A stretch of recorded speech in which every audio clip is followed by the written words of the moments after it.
This old airplane is broken, and I bought it anyway. You could buy a good flying one for about $40,000. I only paid $10,000, which sounds like a great deal. However, airplane parts are crazy expensive. Today we find out if we fix it or scrap it for parts. It was a miracle that we got it started at all. Clear, prop! It can't be that bad, right? You can get this shirt on SaveThe310.com. First, we need to pull it out to start it back up again to get this engine all the way warmed up so we can do some tests on it. In pure Jimmy's World fashion, things go wrong. Ah, there it is. Aha! I hope this is the same one. Looks like the right thing. Okay. Getting ready to make a mess.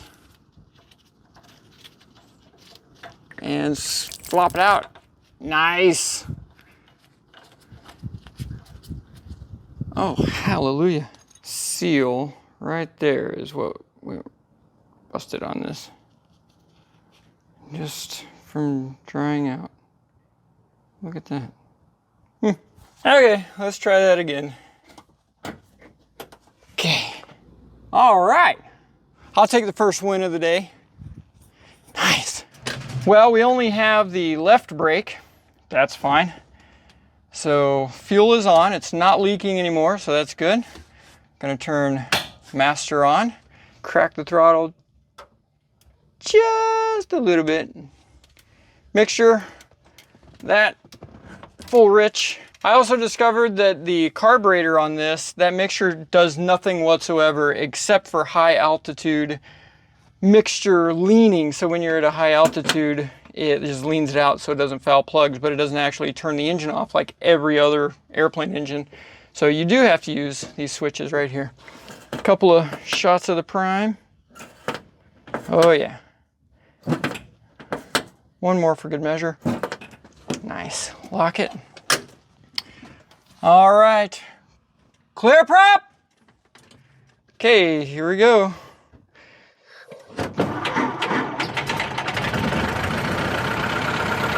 That's ridiculous how well this starts. I don't think the tack is working on this. We're definitely gonna need that. Oil pressure's good. I'm gonna wait till it gets a little oil temperature in. That knock reminds me of my first car, a blue 1988 Ford Escort that I bought for 300 bucks. And it had a pretty serious knock in it. I didn't know any better. I bought it, and then the next day, I pulled out of my cousin's driveway, hit the gas, and went bam! Wah, and it got all smooth. Till about 100 feet later when it died, I opened the hood, and I could see all the inside of my engine on the outside, and it was not good. When I looked behind it, there was an oil slick back there that would have made the Exxon Valdez jealous. But I mean, looking back on it, it's because of things like that is what taught me to work on all this stuff, because I was just too poor to afford anybody else to fix it, so I had to learn to do it myself or ride a bicycle. And here we are working on airplanes only 30 years later, and working on airplanes that are only 79 years old. After a few minutes, we got enough temperature in it to start our testing. There it is. Woo, yeah. That is toasty. Perfect. I first needed to remove one spark plug from each cylinder.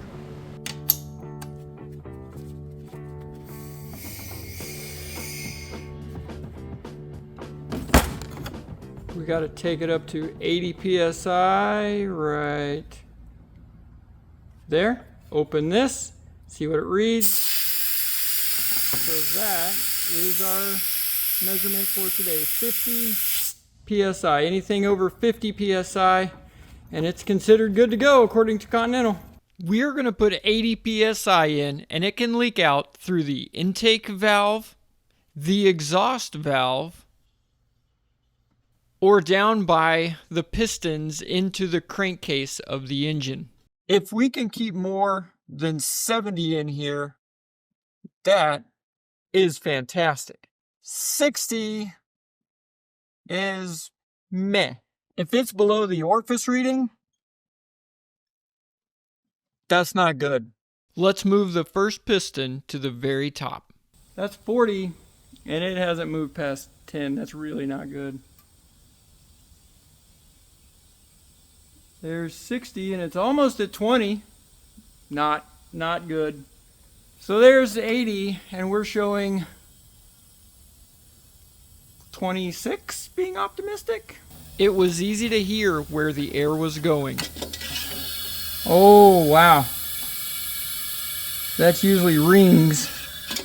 Hear how loud that is coming out of there? That means a whole bunch is leaking this way.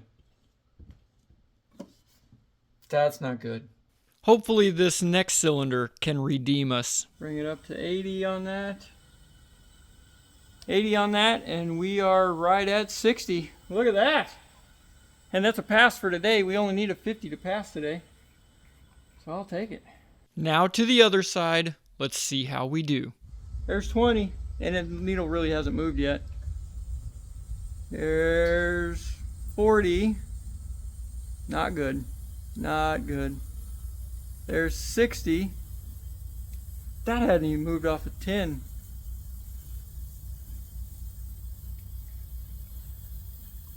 That's 80 right there. And we're at about 17. The final cylinder. Holy moly, the best one yet. Look at that. That's a winner. We'll call that 64. All right, I'll bring pressure off, and pressure's off. 64? Well, two out of 4 is not good, honestly, but 50-50. The next step I was told to do is sticking this bore scope down in there to see if we can find any noticeable damage on the cylinder walls or the valves. After looking around for quite some time in all of the cylinders, I could not find any damage. I'm hoping it's just one of these piston rings are stuck, and with a little bit of marble mystery oil, it'll soak that and loosen it up and then seal it up. Once I filled the cylinder completely full of marble mystery oil, it had to sit for a while, so we went on with other inspections. Let's see if we can't pull out and get this tack cable to work. I think it's just stuck. So let's see where that thing is at and see if we can't get that to start spinning the way it's supposed to. Okay, so now when I do that, the tack on the inside should turn.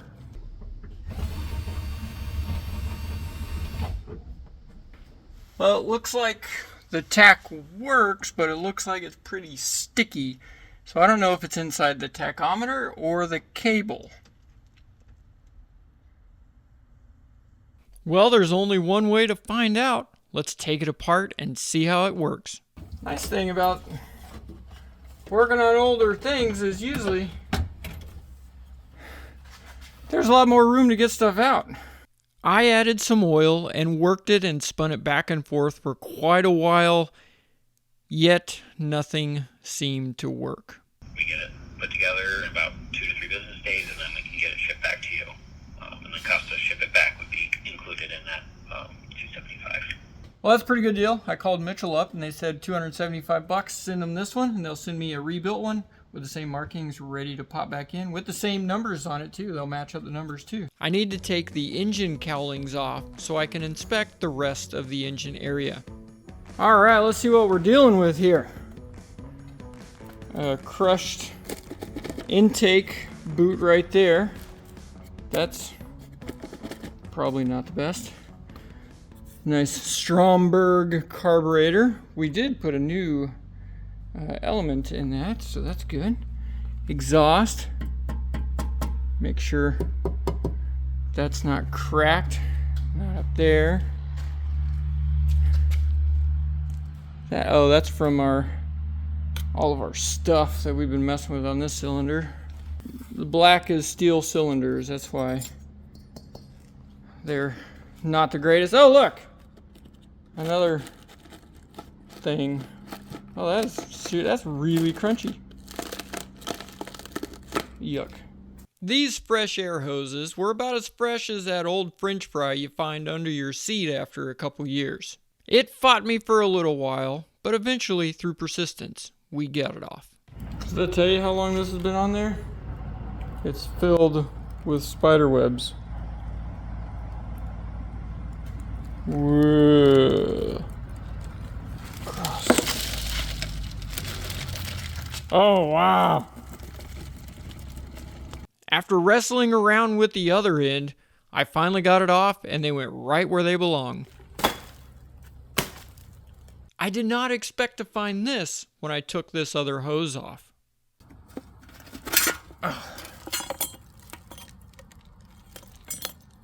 What the heck? What on earth? What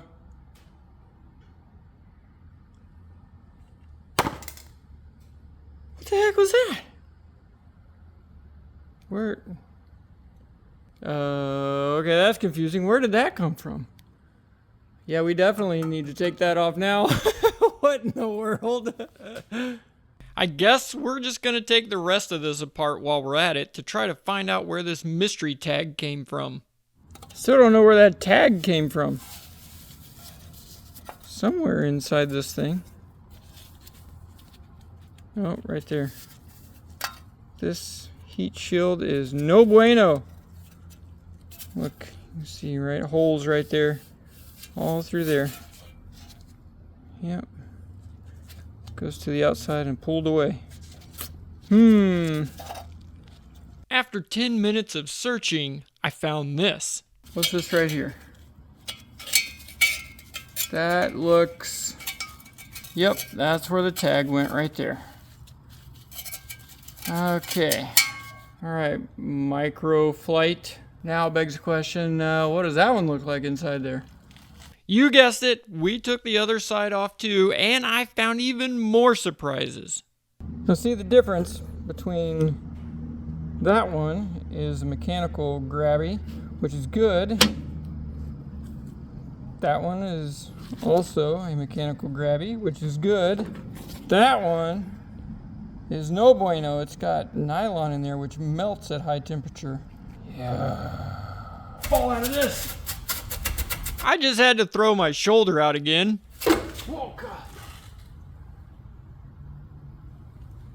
Well, that one looks pretty good. I'm the scat man. Scat.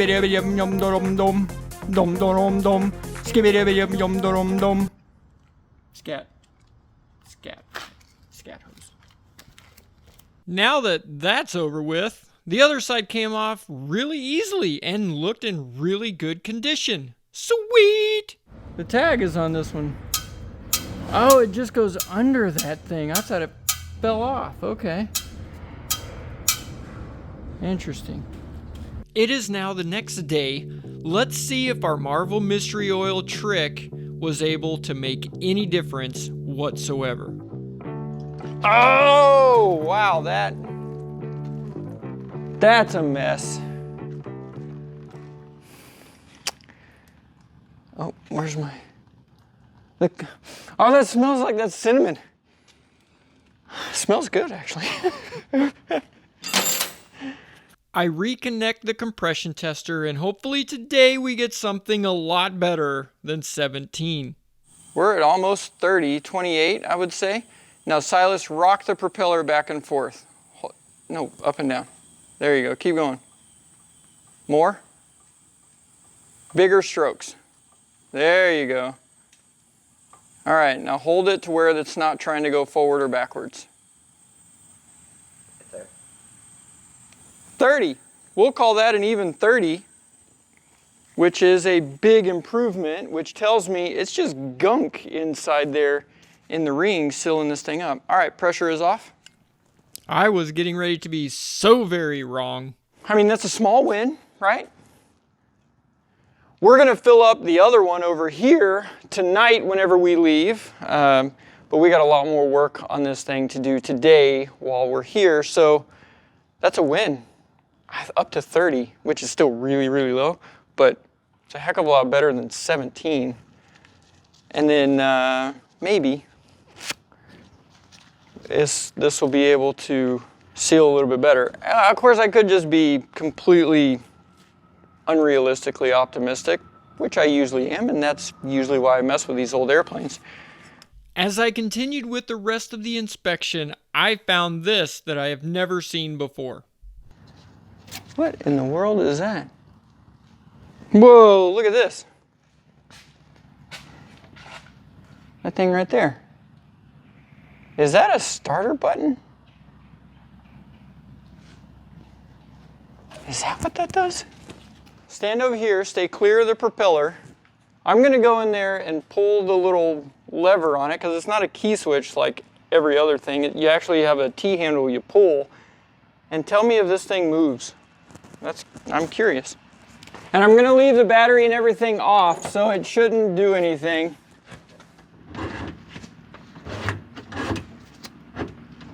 Yeah. Right there? Yeah. Really? Well, that's cool. Well, learn something new every day. I continued the inspection with the heater door and working through the carburetor to the fuel system. God. I've never had a fuel line that hard. Jeez Louise. Okay, so the carb is drained, and that, oh, well, I'm getting new lines for this, and clearly we're not going to be starting it back up until we get all this stuff on, but listen to this. That is all that rubber inside braking. Oh, wow. Yep, and that fuel line is absolute trash. Oh. And in order to measure it, to get our new fuel line, we have to get it straightened out so that we can measure it. Wow. Continuing on with the inspection brings us to the propeller. This is the easy way. So there's just the tiniest hair between that and that. Because if this propeller is bent, that's about $5,000 to $6,000 right there. So let's hopefully it's straight. Ready to turn around?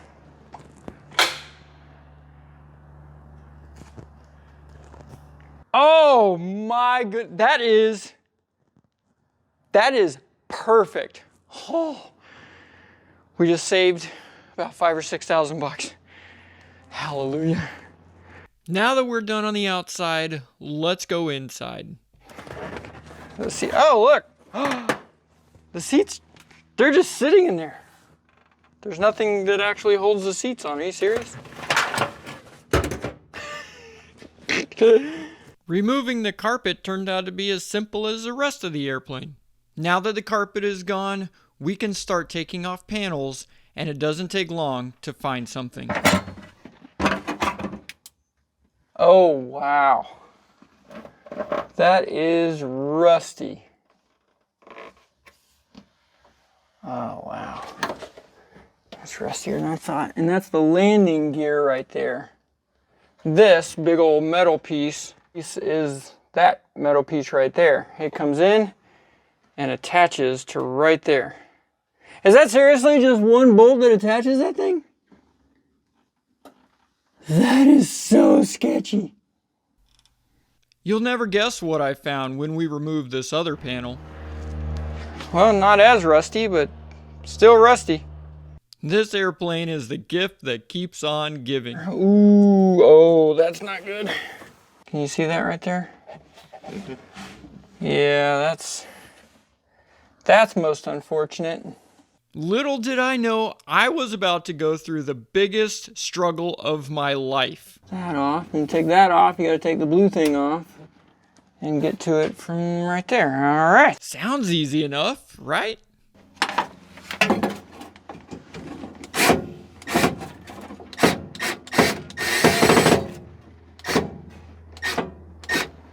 Isn't it amazing how 2 little tiny screws can ruin your life?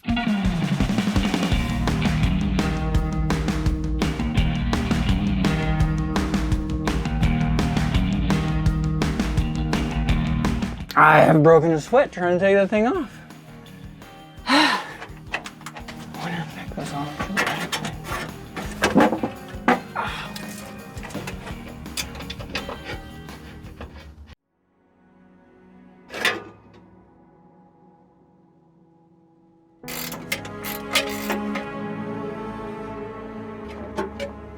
Seriously?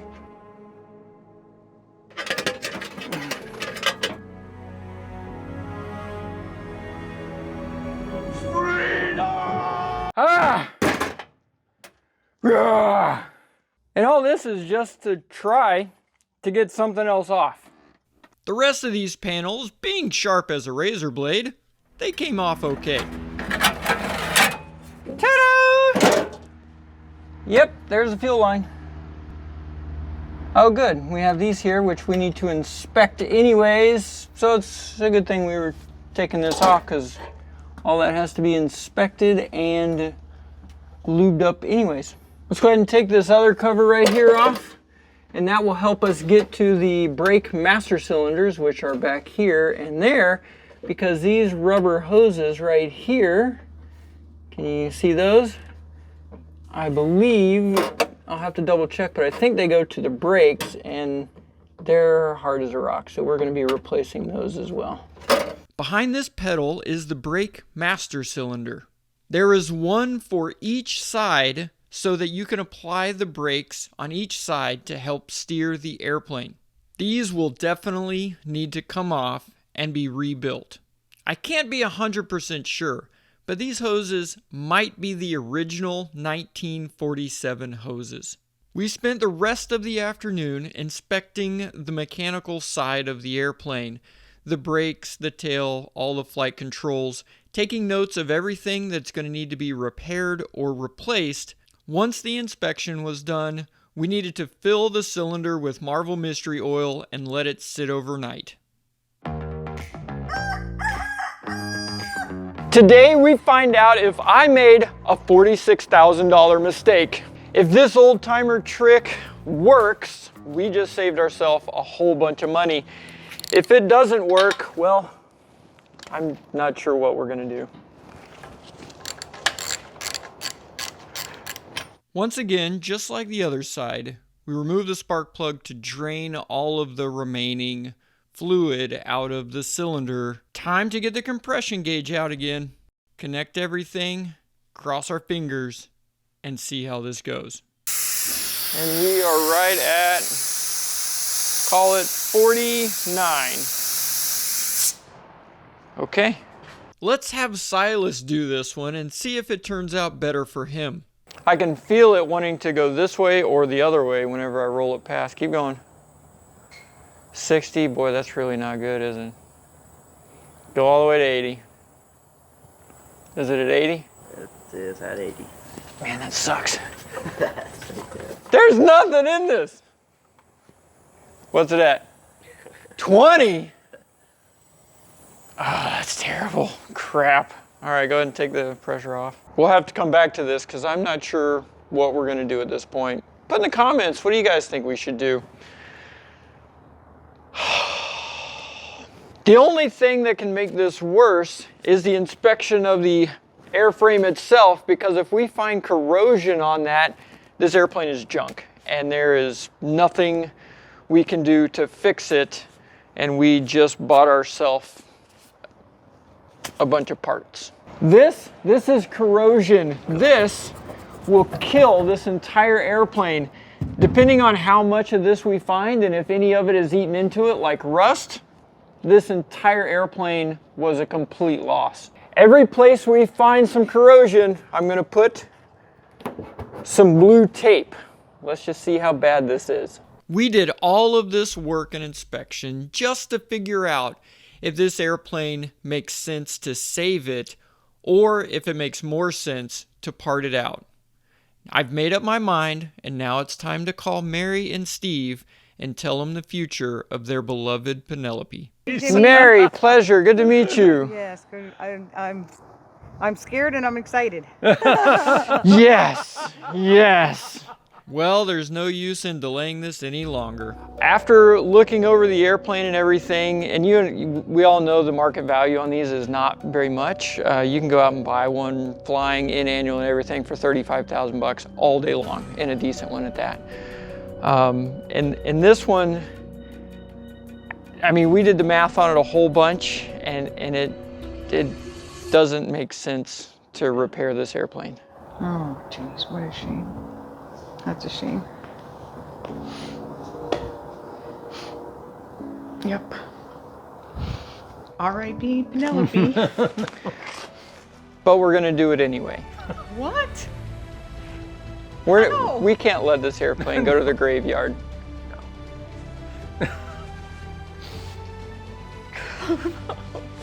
Thank you. I never said we made good financial choices, but That's what I'm thinking. I'm like, why? oh, it's a terrible it's a terrible financial choice. Dave Ramsey is wrong. I'm just saying. Dave Ramsey has. I don't follow that guy. Yeah, just fine. And it's going to be a project. No doubt about it. So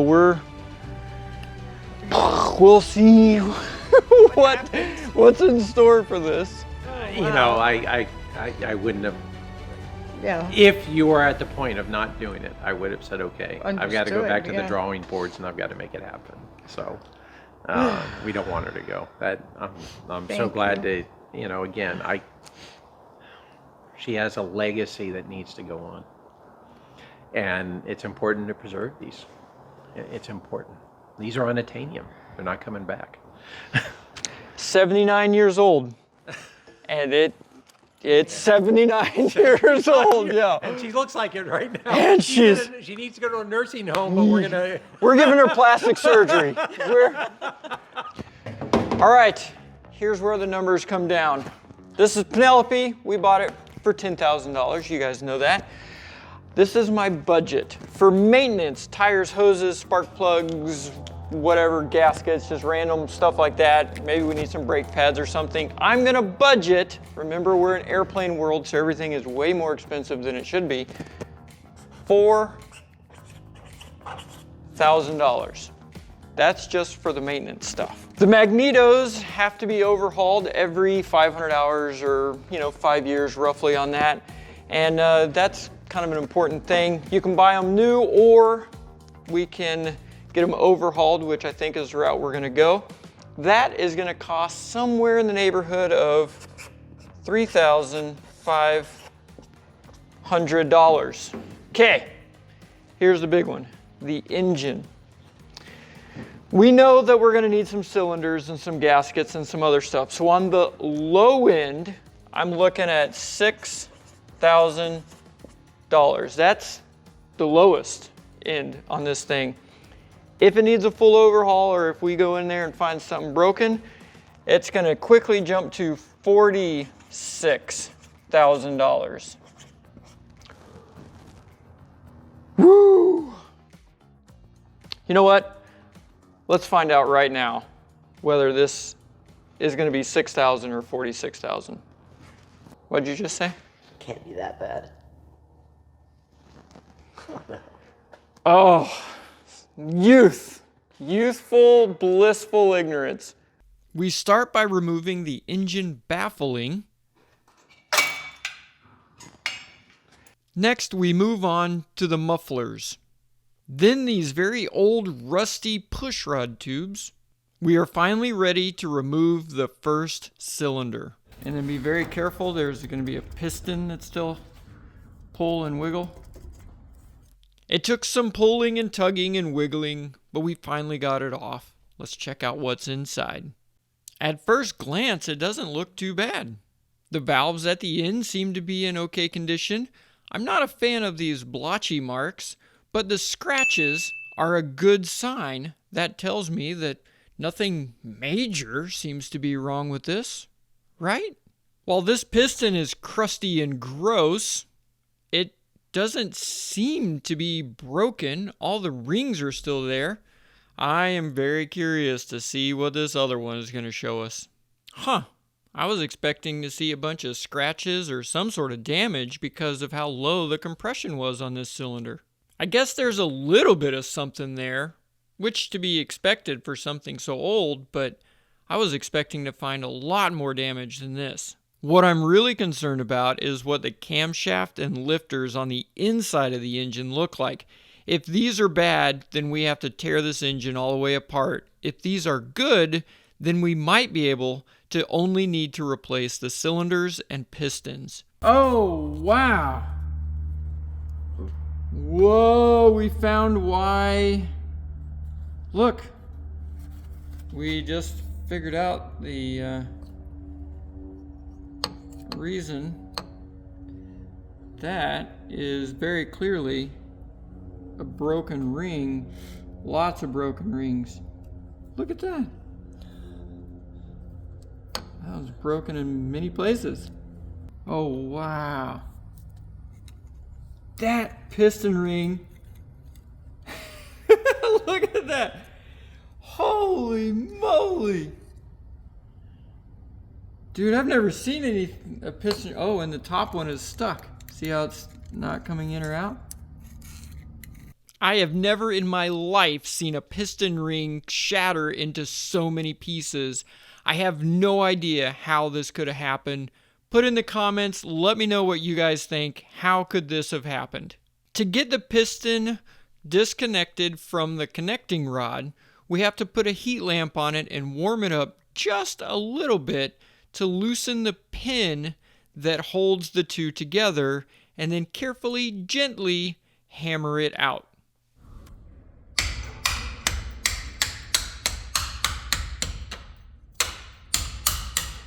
That is a lot easier.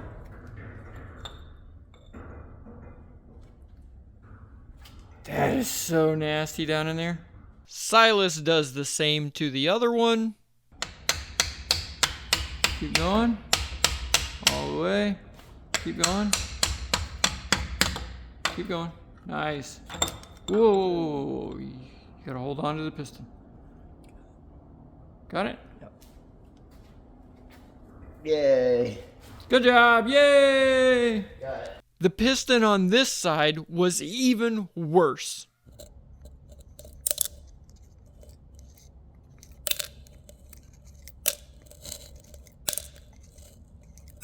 Once we got all of the pistons off, we surveyed the damage. Number one, definitely the worst of all of them. Check it out.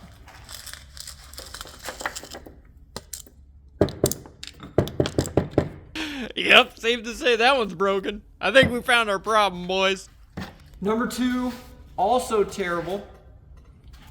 Definitely gonna replace these two cylinders. The pistons, rings, everything is just toast.